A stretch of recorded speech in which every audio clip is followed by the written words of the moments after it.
Subscribe करें श्री विकास गौतम जी महाराज के YouTube channel को और हमारे वीडियोज सबसे पहले देखने के लिए बेल आइकन को दबाना ना भूलें। जय श्री राधे। प्रत्येक एकादशी पर हम एकादशी के व्रत की जो कथा सुनते हैं उसी अनुसार आज देवशयनी एकादशी के व्रत की महात्म की कथा हम सभी सुनेंगे। जिस प्रकार भगवान श्री कृष्ण महाराज युधिष्ठिर को एकादशी के व्रतों की कथाएं सुनाते जा रहे हैं, उसी प्रकार हम भी इस YouTube चैनल के माध्यम से प्रत्येक एकादशी के व्रत की महिमा का, उसके महात्म की कथा का श्रवण कर रहे हैं। तो आइए आज हम एकादशी व्रत के महात्म में देवशयनी एकादशी के व्रत की कथा को सुनेंगे। तो आप सभी हमारे वीडियो के कमेंट बॉक्स में जाकर के जय श्री कृष्ण लिख करके श्री ठाकुर जी के चरणों में अपनी उपस्थिति अवश्य दें। आषाढ़ के महीने में शुक्ल पक्ष जो एकादशी आती है उस एकादशी का नाम है देवशयनी एकादशी।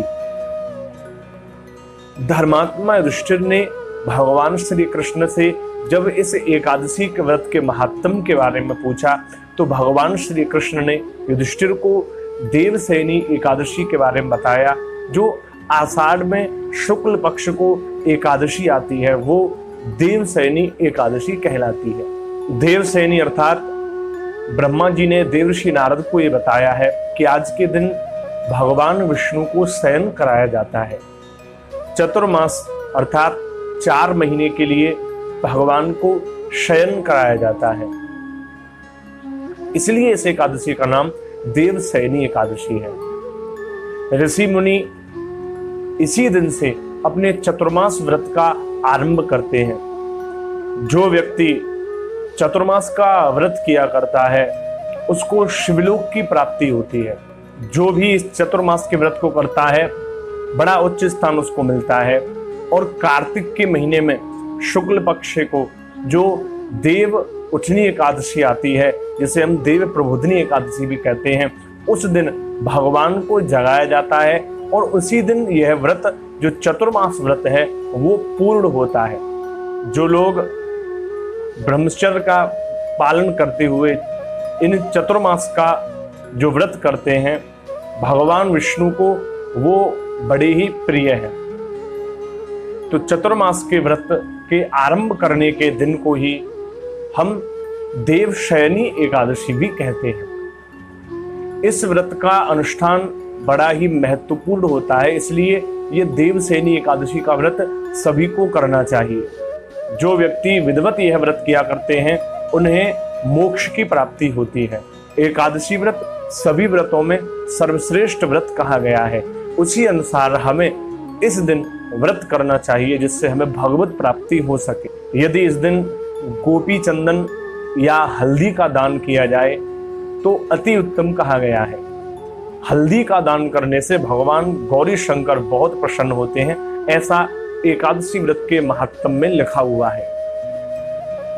हल्दी का दान इस दिन हमें करना चाहिए। जो लोग इस व्रत को विधिपूर्वक करते हैं वो निश्चित ही स्वर्ग की प्राप्ति करते हैं। तो आइए अब हम सुनते हैं एकादशी व्रत के महात्म की कथा। देवशयनी एकादशी व्रत के जो महात्म की कथा है वो अब हम सभी सुनेंगे। भगवान श्री कृष्ण बोले, हे युधिष्ठिर, पौराणिक काल में सूर्य वंश में महाराज मांधाता उत्पन्न हुए। राजा मांधाता बड़े ही अद्भुत महाराज थे, क्योंकि पुराणों में वर्णन है महाराज मांधाता का जो जन्म हुआ है वो राजा यवनासु के पेट को फाड़ करके उनको प्रकट किया गया है। जिस यज्ञ के अनुष्ठान का जल जो रानियों को ग्रहण करना चाहिए था वो महाराज यवनासु गलती से पी गए थे और उसके कारण राजा यवनासु के गर्भ में मांधाता प्रकट हुए और गुरुदेव वशिष्ठ ने राजा यवनासु के पेट को फाड़ करके मांधाता को उत्पन्न किया था। वही परम प्रतापी महाराज सम्राट अयोध्या के राजा महाराज मांधाता थे, जो कि भगवान श्री राम के पूर्वज भी हैं। तो उन्हीं महाराज मांधाता की कथा है। एक समय राजा मांधाता के राज्य में अकाल पड़ गया और उस अकाल में पूरी प्रजा भूखी मरने लगी। पृथ्वी ने अन्न उत्पन्न करना बंद कर दिया। पूरी प्रजा में हाहाकार मच गया। सब लोग त्राही त्राही करने लगे, जिसके प्रभाव से हवन आदि शुभ कार्य भी बंद हो चुके थे। क्योंकि जब अन्न ही उत्पन्न नहीं हो रहा था तो यज्ञ आदि कर्म भी बंद हो गए। समस्त ऋषि मुनि ब्राह्मण और समस्त प्रजा त्राही त्राही करने लगी थी। इस सबसे परेशान होकर के राजा को बड़ा कष्ट हो रहा था। इसलिए राजा वन में पहुंचे और वहां पर अंगिरा ऋषि से मिले। वहां पर ऋषियों के आश्रम में जाकर के, ऋषियों की शरण में जाकर के राजा मांधाता गिर पड़े और कहा, हे ऋषियों, अब मैं आपकी शरण में हूं, अब आप ही मुझे बताइए, आप ही किसी प्रकार मुझे इस कष्ट से दूर करिए। ना जाने मेरे किस पाप के कारण मेरी प्रजा को ये दुख भोगना पड़ रहा है। क्योंकि राजा के ही पापों का दुख जो है वो प्रजा को मिला करता है, लेकिन मुझे नहीं पता कि मेरे किस पाप के कारण ये मेरी प्रजा इतनी दुखी हो रही है। मेरे किस पाप के कारण मेरी पूरी प्रजा में त्राही त्राही मची हुई है, पूरी प्रजा को कष्ट भोगना पड़ रहा है। इसलिए हे महात्मन, आप मुझे कृपा करके बतलाइए मैं क्या करूं।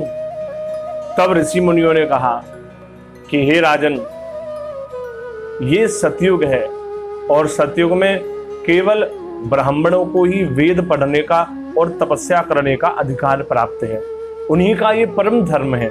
लेकिन राजन, इस सतयुग में तुम्हारी प्रजा में से एक शूद्र तपस्या कर रहा है।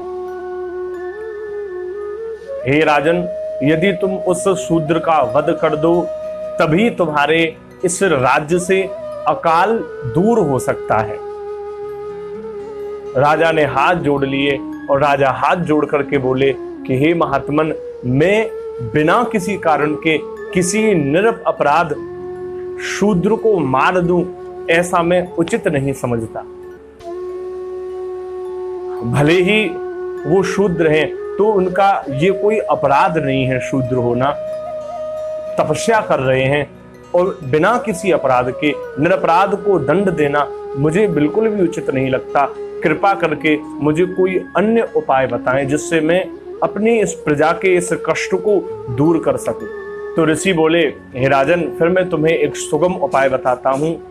समस्त पापों का नाश करने वाली ऐसी देवशयनी एकादशी है, उस एकादशी का तुम व्रत विधि पूर्वक करो और व्रत करके उस व्रत के प्रभाव से तुम्हारी पूरी प्रजा में से अकाल दूर हो जाएगा। और उस व्रत के प्रभाव से चतुर्मास यानी 4 महीने तक जो है वृष्टि होती रहेगी, बारिश होती रहेगी और 4 महीने की वर्षा में तुम्हारी जो अकाल बंजर भूमि है उसमें अन्न उत्पन्न होने लगेगा।